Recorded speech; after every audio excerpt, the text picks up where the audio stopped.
recording. In the name of the Father, the Son, of the Holy Spirit. Amen. Amen.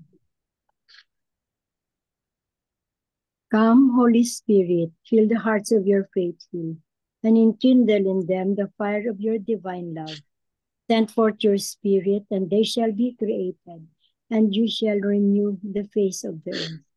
O God, who by the light of the Holy Spirit did instruct the hearts of the faithful, grant us by the same Holy Spirit to release what is right and just, and always to rejoice in his consolation.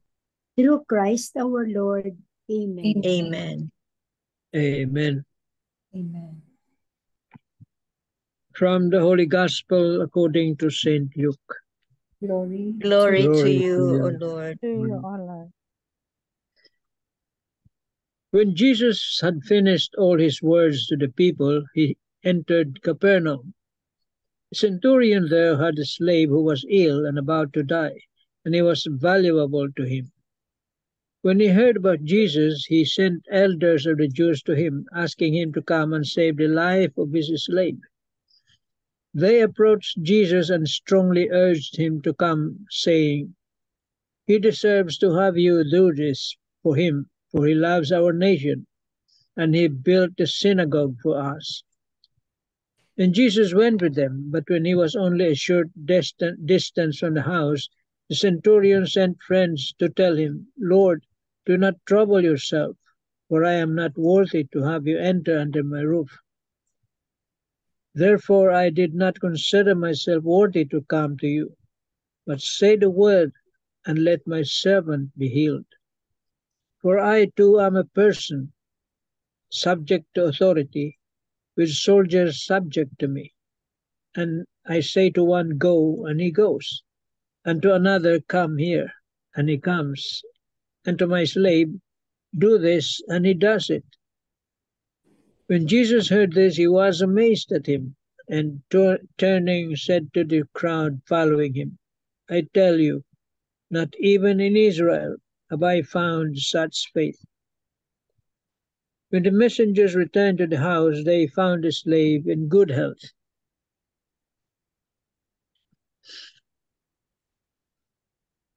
The Gospel of the Lord. praise Praise to you, O Lord Lord Jesus Jesus Christ. Christ. Tita Lynn. The 3 pointers for today's Gospel. Number 1, the Roman centurion was a high official with power. Yet he came with humility to beg Jesus not so much for his personal needs or for his family, but for his servant. Number 2, servants in Jesus' time had no legal rights and identity. Yet this centurion was able to respect and accept his servant as a human person, and thus someone invaluable in his sight.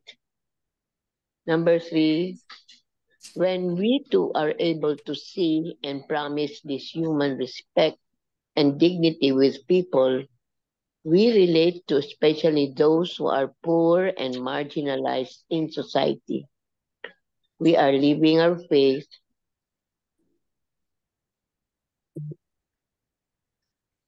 as Jesus has shown us, an inclusive faith that loves the way God loves. Amen. Amen. Amen. Thank you very much, Tita Lynn. Very, Welcome. very nice gospel, no? Today's gospel. The most striking here is the humility and the faith of the centurion, no? And the recognition, even though he is a high-ranking official as himself, no, but he recognizes the power of Jesus, no, the power. He recognizes the power, the healing power, the power of Jesus himself.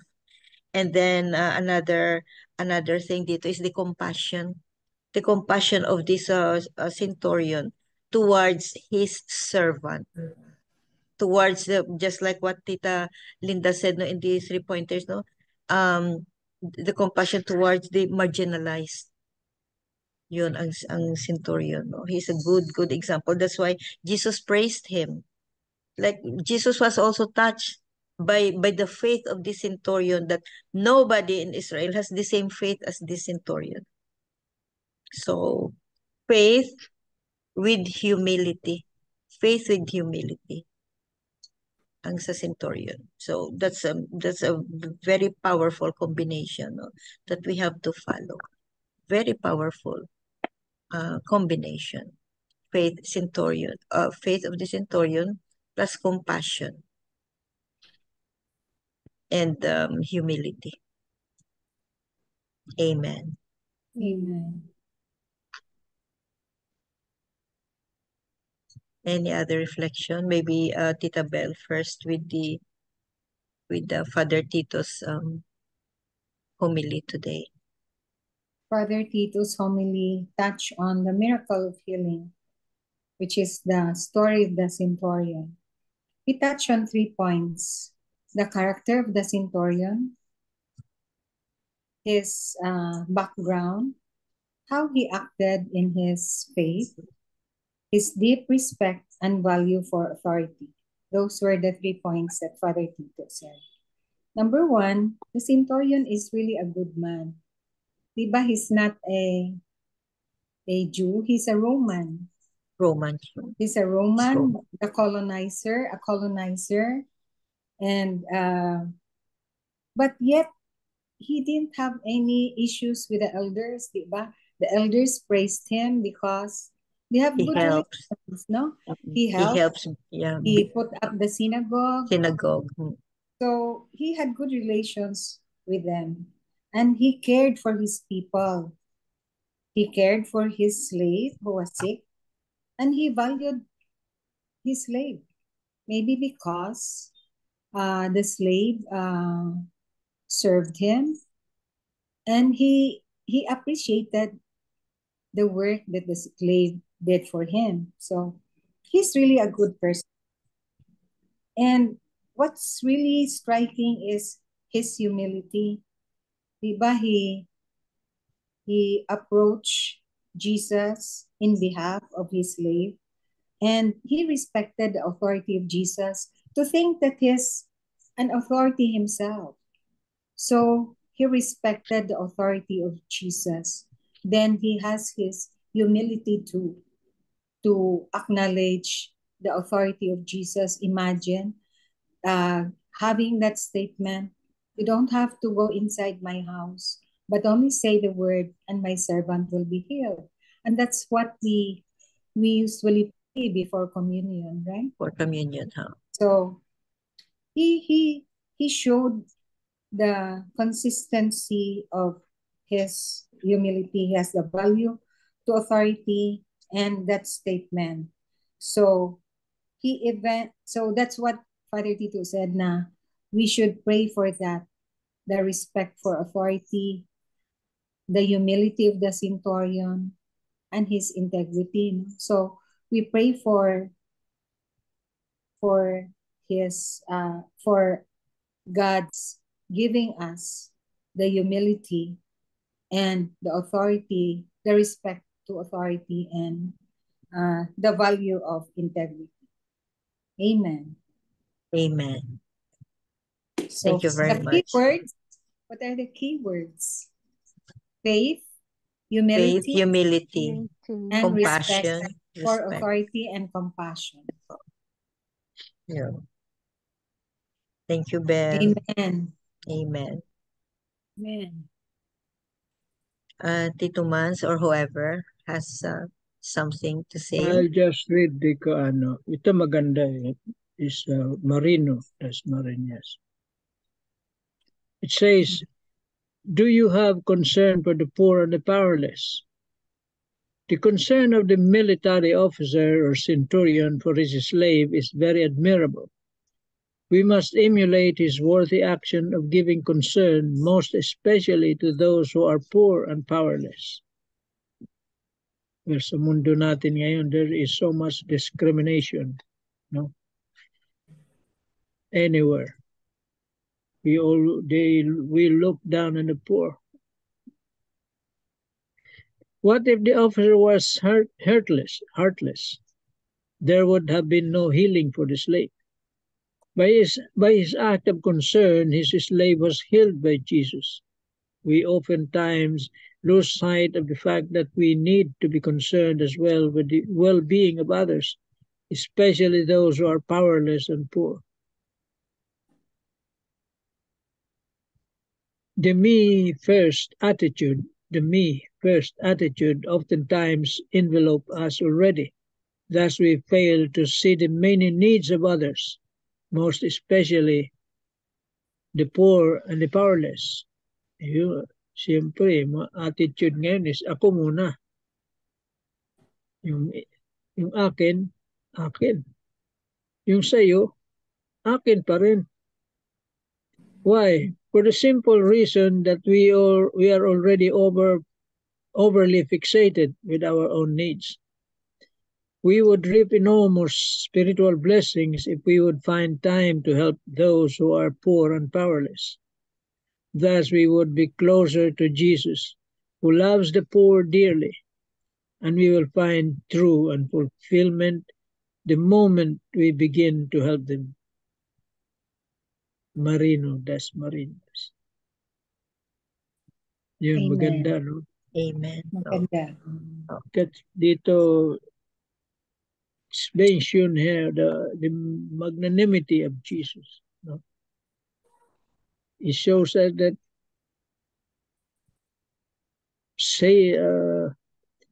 healing or salvation is for all. Pagans, well, the Romans, no, enemy of the Jews, they are all pagans. Pagano yun. No? Kaya hindi siya makalapit diretso kay Jesus. He used the intermediary and emissary, actually, because he's a pagan. But Jesus did not discriminate on anybody. He healed everybody. No? So we would say that healing or salvation is for everyone. No exception, pagan or none.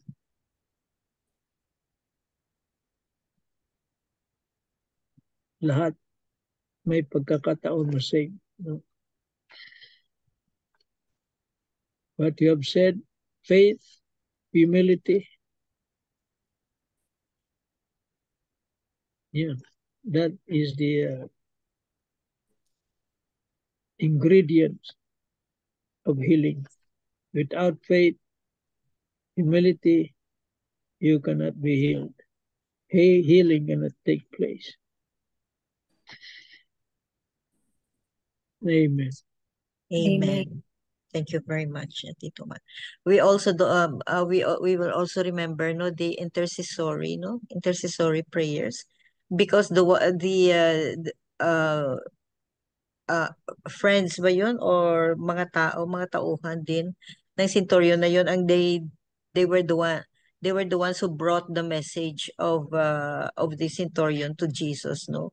So they act, itong mga friends niya na nag-deliver ng message of the centurion to Jesus, they act as intercessors. Tapos I have listened to one of the homilists na there is power in the intercessory prayer.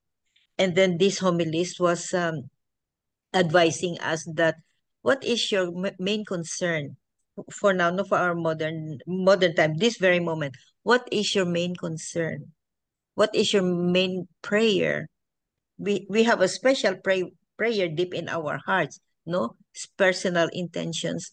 So this homilist is advising na to select one of the saints to intercede for us. You select one of the saints, your favorite saint, or kung sino ang kursunada mo na saint, to pray and intercede for you. Because these saints are there already in heaven, and they are in the front, no, if not in the front, but they are, well, they are looking They are looking at the holy face. They are already there. So if they intercede for us, it is very powerful. Yun din ang isa sa mga points ng homilist na ito. Beautiful, no? We learned a lot of lessons from today's gospel. A lot of lessons. Amen. Amen. Ang akin, Go ahead, Tita Flor. may word doon na sinabi si Tito Manny sa kanya sa Dasmarino. May sinabi niya, ang akin, ang iyo, akin pa. Na-remember ko yun ng buhay pangasawa pa tuwing sahod. Sabi ko, ang akin, ang pera mo akin pa rin. Na-remember ko.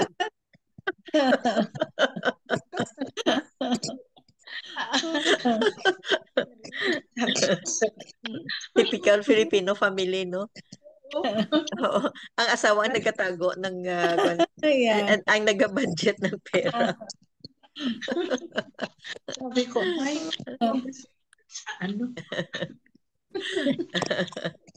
So blessed, Tita Flor. Sabi ko, Thank you. Sino pa dyan? Teka. So this homilies, no, this homilies was advising us, no, to have somebody, a saint, to intercede for us. So I'm asking each one of us, no, kung sino ang favorite saint mo na, kung ano-ano dyan, no, whatever your problem is, pray ka sa kanya for the intercession. Ang dami nila. Hindi lang Isa isa. na ang favorite. Hindi lang isa, dami nila. Pero at least kung marami sila, may isa siguro na favorite. Or maybe you can mention one or two. If I will mention, it will be one sack. Alam ko kay Joseph. yeah, oo. Saint Saint Joseph. Joseph, ngayon, ang bago natin si Saint Hannibal, Saint Anthony de Padua, Saint Pio, Saint Ignatius, Saint Augustine, dami talaga. Oo. Saint Rita, Saint Clare. Saint Clare. Oo. Saint Clare. Alam mo, tita, dyan sa Saint Clare na yan, dyan ako nagdasal noon na makapasa si Chigi sa board exam. Every 5 o'clock ang mass dyan sa may Katipunan dito sa Manila. Dyan kami ng asawa ko Santa Clara. Santa Clara. Dyan. Tapos dyan rin ako, tita, nagdasal sa kanya na malaman namin ang pangalan na pumatay kay Tuto. Kasi wala kaming alam. Dyan din ako nagdasal. Okay. Oo.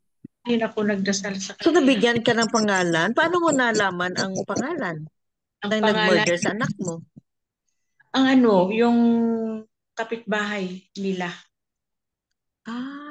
Sa Ifugao, sa Mountain Province. Sa Marikina, tita. Tapos, nag-ano rin saan ba sila? Sa Tugigaraw, Apari. Di ba bagong salta sila sa Manila? Sila sa amin, mga 1 month pa lang. Bagong salta lang sila. So who would think, no? Who would think na na-trace ninyo, no? Na-trace ko talaga, tita. Pumunta rin ako ng Tugigaraw. Naghingi rin ako ng tulong sa mga taga-PLDT kasi siyempre lineman. Yeah, taga-PLDT ang Tugigaraw ang nakalagay. Yun, tita. Doon ako Yeah, true, no? Lineman ang nakaturo. Oo. Tapos, pero kay St. Clare, lahat ng mga ko dyan. St. Clare, no? Okay. So, thankful. Lahat na giningi ko dyan sa kanya, granted talaga.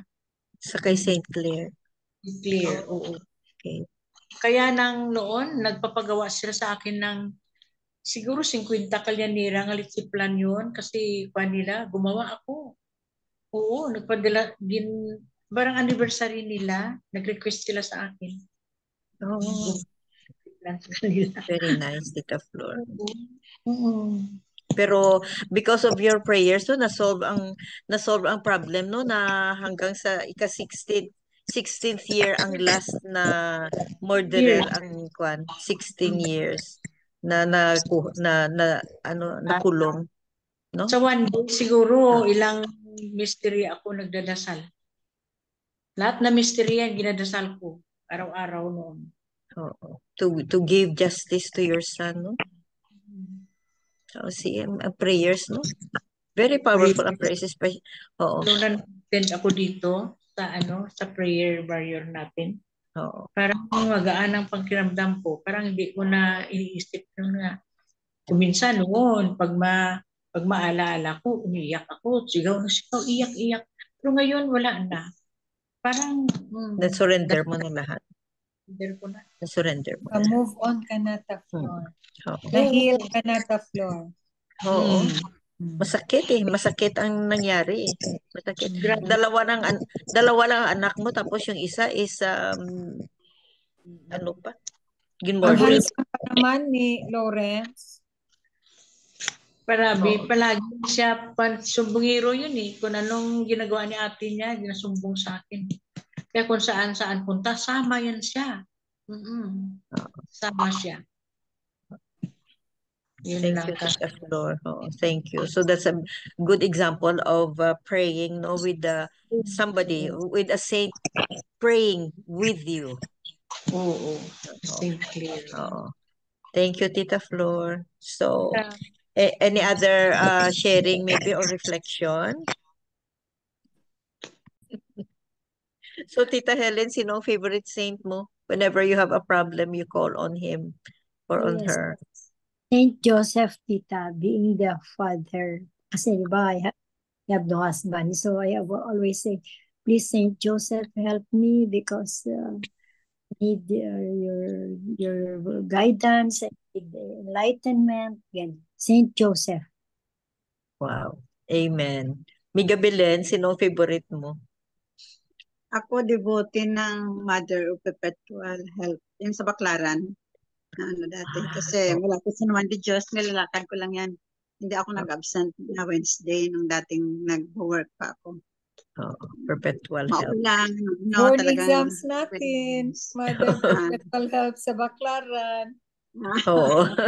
Yun, miraculous talaga. Very Perpetual miraculous. Help.